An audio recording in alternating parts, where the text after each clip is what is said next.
ఎల్లప్పుడూ సంతోషముగా ఉండుడి, ఎడతెగక ప్రార్థన చేయుడి. తెస్సలోనికయులకు రాసిన మొదటి పత్రిక 5వ అధ్యాయము 16, 17 వచనములు.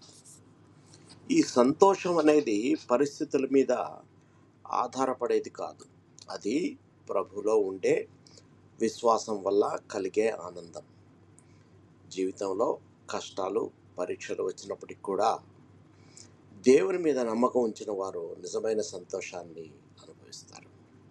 అలాగే ఎడతెగక ప్రార్థన చేయుడి అని దేవుని వాక్యం మనలను ప్రోత్సహిస్తుంది. ప్రార్థన అనేది దేవునితో మన సంబంధాన్ని బలపరుస్తుంది.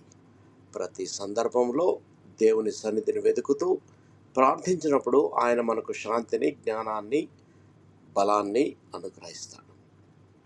ఈరోజు మనం ఎల్లప్పుడూ ప్రభువులో సంతోషిస్తూ ప్రతి విషయాన్ని ప్రార్థనలో దేవుని చేతిలో ఉంచుతాం. అప్పుడు ఆయన మన జీవితాన్ని తన చిత్తానుసారంగా నడిపిస్తాడు.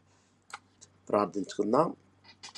ప్రియ పరలోకపు తండ్రి, ఎల్లప్పుడూ నిన్ను నమ్మి సంతోషంగా జీవించడానికి మాకు సహాయం చేయండి. ఏ పరిస్థితుల్లోనైనా మా హృదయాలను కలవరపడనీయకుండా నీ సమాధానంతో నింపండి.